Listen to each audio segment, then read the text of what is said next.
ban arman Gabriel wal war wal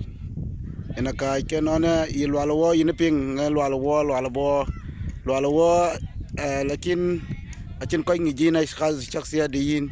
ko ya ken ke nona mi payre jot ku ki yin ke non ko bo lek rodu bo legi ba barolwel ku boga jola twen yena piadret in wan ma din tabele mong piad ben cha betak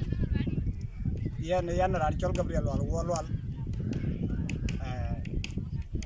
yan ran ko ngok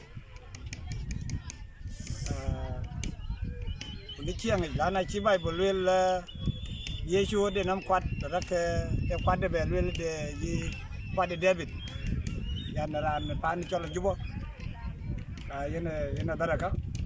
yan ki Yesu Kristo gam ke dulung di yan gam Yesu Kristo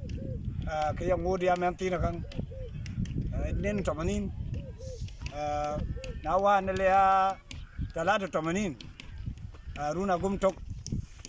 bud ka dangan terbet kudiak yen luyan mamudia jakile Sunday school bud cuan ci ko jalki ko ci ko lote chola na dia ci bay poli ko ni ma kuri tine na to Sunday school yitan tan ina ngi ko jujen na wan la bay ab la koy do be ke be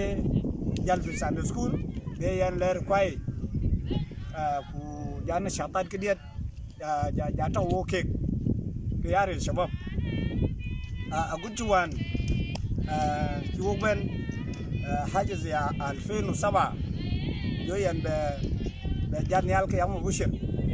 قم ين كنيسة أو وطو كوينتين تيجول وجر زمن كنا راني ين ما كنيسة ين توقتين نونا راني تول أندرو مين ين توقين فاسن شاي جيان بن وارتن تن وكنا شاطر كديه تشوكي لوي bagunci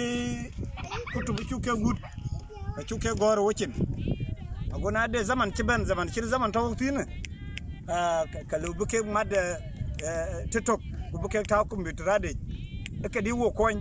ka ka wani cirang